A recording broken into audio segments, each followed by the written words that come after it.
5 things that I learned when I was preparing for my NEET and most of the student does this mistake. तो पहली है कि जब भी तुम अपने स्टडीज से ब्रेक लेते हो, you go on your phone. This is such a wrong way to take a break. What should be the right way to spend a break? You can do some exercise. You can go for a walk in your corridor.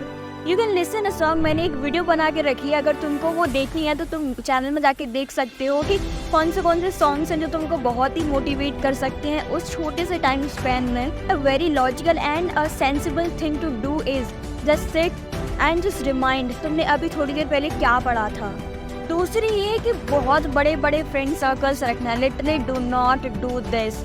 You should have some friends maybe 1 or 2 जो कि पढ़ने में तुम्हारी help कर सकें, जिनका माहौल भी पढ़ने वाला होना चाहिए. देखो, हमारे पेरेंट्स कहते हैं ना कि संगत का असर बहुत जल्दी पड़ता है. ये बात बहुत सही है. लिटरली संगत का असर बहुत जल्दी पड़ता है.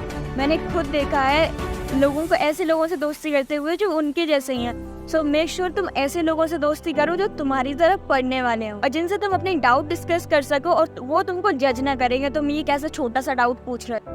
एंड थर्ड थिंग इज चीज़ों को तुरंत आके क्लास से रिवाइज ना करना. ये बहुत बड़ी मिस्टेक है. मैं भी शुरू में करती थी लेकिन with time I improve this. उसका एक बेस्ट तरीका है जो मेरी एक दोस्त करती थी, जो मुझे बाद में पता चला था बहुत, कि वो ना उस कॉपी को बंद करती थी और खुद याद करने की कोशिश करती थी कि आज क्या पढ़ाया. ये तरीका तुम्हारी रिकॉल कैपेसिटी को बढ़ाता है और टेस्ट में जो चीज़ें तुम्हें याद नहीं आती वो याद आने लगती है. And fourth thing is time to time चीज़ों को रिवाइज ना करना. सब लोग कहते हैं इनऑर्गेनिक याद नहीं होती, लॉजिकल है, कोई एक्सप्लेनेशंस नहीं है, एक्सेप्शन नहीं, इंसेप्शन बना के छोड़ दिए. This is not a total right thing. देखो, हर चीज़ का अपना एक टाइम होता है. तो जितना हमको यहाँ पे पढ़ना है वो हम यहाँ पे पढ़ रहे हैं. अगर इनकी एक्सप्लेनेशंस भी देने लग गई तो ये कोर्स बहुत ज़्यादा बढ़ जाएगा.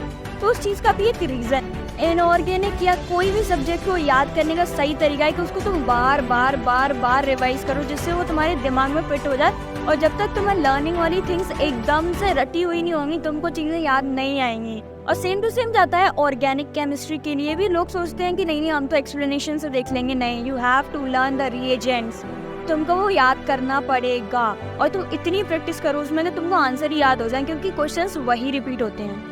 And the fifth and the last and a very important thing is कि अपनी हेल्थ का ख्याल ना रखना. देखो यार, जो लोग बाहर रहते हैं उनके लिए स्पेशली कि तुम लोगों का ख्याल रखने के लिए कोई भी नहीं है. तुमको खुद अपना ख्याल रखना पड़ेगा.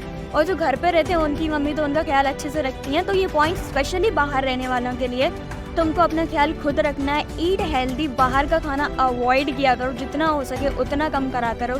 बिकॉज जो हेल्थ का असर है ना वो बहुत ही माइन्यूट स्टेप्स तुम्हारी परफॉर्मेंस को अफेक्ट करता है. तुमने कुछ भी खा लिया उल्टा सीधा, तुम्हें इंडाइजेशन हो गया, अब तुमको अच्छा फील नहीं हो रहा है, फुलफिल फील हो रहा है, खाना नहीं खा रहे हो, वीकनेस आएगी, पानी नहीं पी रहे हो, डिहाइड्रेशन होगा. So make sure have a good food. Hostels में बहुत ही गंदा खाना मिलता है लिटरली, जो बिल्कुल भी न्यूट्रिशियस नहीं होता. इसीलिए फ्रूट्स ड्राई फ्रूट्स खरीदो और अच्छे से खाना खाओ. और हाँ, मेक श्योर खुद को टाइम देना बहुत ज़रूरी है. जब भी ऐसा लगे ना कि सब कुछ खराब हो रहा है, कुछ भी अच्छा नहीं हो रहा, just sit and talk to yourself. Do some journaling and remember that time जब तुम बहुत अच्छा करते थे अपनी लाइफ में, जब तुम एक टॉपर थे, जब तुम एक विनर थे, जब तुम उस टाइम कर सकते थे. तो why not this time? You are capable enough to do anything. And my friend, do not think this that you are not doing enough. You are doing enough. Just be honest yourself and just do your work with full honesty, and God is always with you.